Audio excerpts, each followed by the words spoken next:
nangyari sa inyo? Beshi na rin kami yan. Dahil Ibex Squad. Bagay sa inyo. Bro, wait, ito, sapatos. Ayan, sapatos.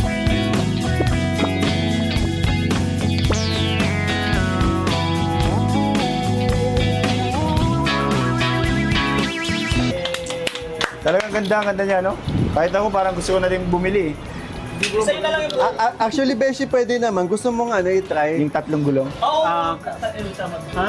Hindi, gusto mong bumili. Pwedeng bili mo yung isa, tapos drive mo pala. Layo ah. Layo. Actually kuya, dapat itatry niya yan. Papunta dun sa beneficiary niya, ibabike niya. Pang 1 hour pa. Tinam sa... Oh, kaya naman para matest kung matibay. Bro, puro akin yung bro. Halfway lang? Okay. Pagdating din ni Beshi, payat na yan. Wancho daw. Oh. Knock. Who's there? Wancho. Wanju. Wancho! Guapito! Gutom na. Boss D. Yes, di naman kilala si Boss D ni Jerwin. Oo. Kasi first time ni Boss D sumama. What if palapasin natin kay Boss D yung bike? Tapos habang doon pupunta tayong Parisan, di ba? Oo.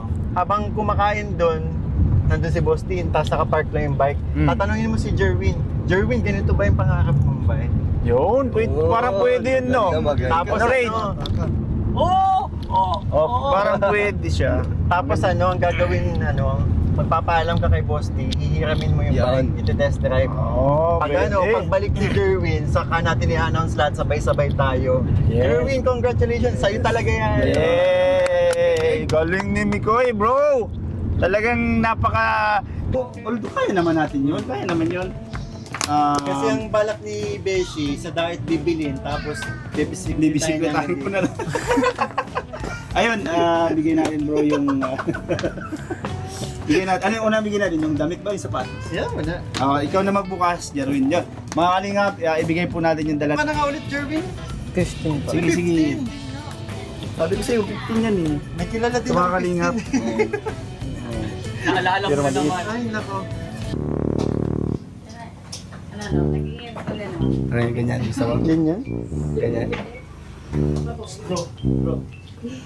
Nakapapili siya kasi. Boss, bike niyo po yan. Bike niyo po yan. Oo kuya, bago lang po yun. Inakit mo dito, buti hindi ka nahirapan yun. Kaya may nagtry na muna ako. Ganda no? Bago to, bago. Bagong kuha ko lang kanina. Jerwin, halika. Ganyan style. Try mo nga. Boss, pwede iramin to? Loko to Ayun. Pwede test drive?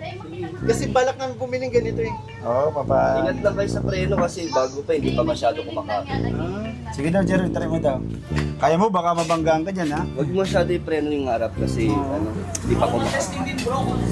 Sige daw, try mo daw para mano namin itong bata. Kasi, Beshi, ganito ang bili mo. Taka na, bili na tayo.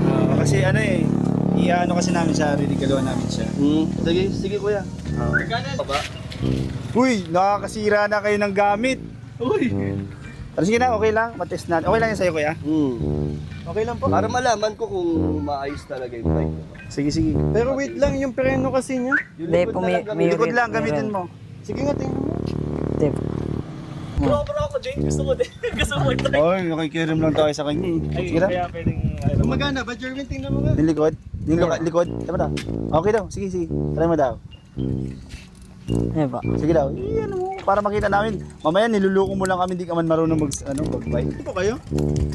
Doon, sa baba. Maganda. Taga-baba. Taga dito lang kayo? May parang hindi itong baba. Kaya man pala mo bus dahil nag-ano, kan train sa inutan.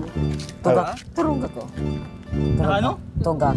Tuga, ay hindi rin nila maluwa. Kasi bagong bili lang doon ni Boss. Hindi nahulog eh. Kami nahulog daw. Pero okay naman. Okay naman siya. Ano po? Ano lang talaga ang pain niya. Ang ganda naman ito. Ano ito, may adjustan? Suspension yan. Ayos. Ford. Doon tayo mainit. High-tech. Tayo mainit. Taka kaya kay sir.